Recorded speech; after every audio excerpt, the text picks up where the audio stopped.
Get ready with me అయితే చేస్తున్నాను. ఎలా ఉంది ఏంటి అని కామెంట్ బాక్స్లో ఖచ్చితంగా షేర్ చేయండి. కలర్ కాంబినేషన్ వచ్చి పింక్ అండ్ గ్రీన్ అండి. మాకు తెలుసులే నువ్వేని చెప్పేదని అనుకోకండి, ఎందుకంటే ఈ శారీ స్పెషల్. మా అమ్మ వాళ్ళు నాకు ఇందులో వడిబియ్యం పోసారు, అదే స్పెషల్ అండి. తర్వాత ఇట్లా బుట్టల కమ్మలే నాకు సెట్ అవుతున్నాయి అని చెప్పి బుట్టల కమ్మలు అయితే పెట్టేసుకున్నాను.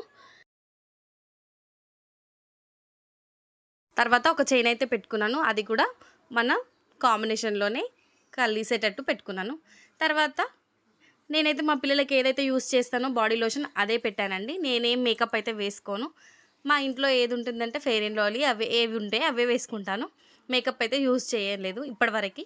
చేస్తానేమో ఫ్యూచర్లో, ఎందుకంటే నాకు ముగ్గురు ఆడపిల్లలు ఉన్నారు కాబట్టి మేబీ చేయొచ్చు. వాళ్ళ ఇష్టం అయితే నేను కాదనలేను కదా.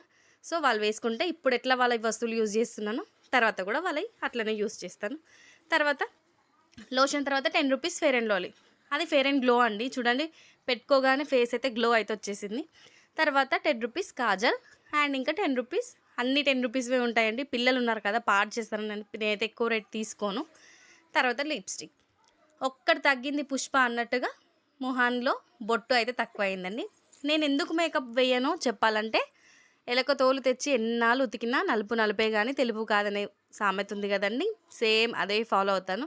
ఎంత రుద్దినా ఏం చేసినా మన కలర్ అయితే ఎక్కడికి పోదు కదండి. అందుకే నేనైతే మేకప్ అయితే యూస్ చేయను.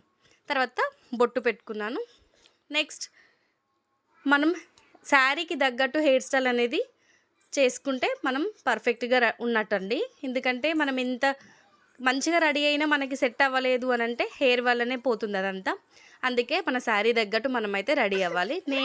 నేను ఇట్లా వేసుకున్నానండి, నాకు సెట్ అయిందా లేదా కామెంట్ బాక్స్లో కామెంట్ చేయండి. అన్నీ ఓకే కానీ ఒకటి తగ్గింది పుష్ప అన్నట్టుగా కుంకుమ అయితే తగ్గింది, అందుకే కుంకుమ పెట్టుకున్నాను. నా ఓవరాల్ లుక్ వచ్చేసి ఇట్లా ఉందండి. మీకు నచ్చితే లైక్, షేర్ అండ్ సబ్స్క్రైబ్.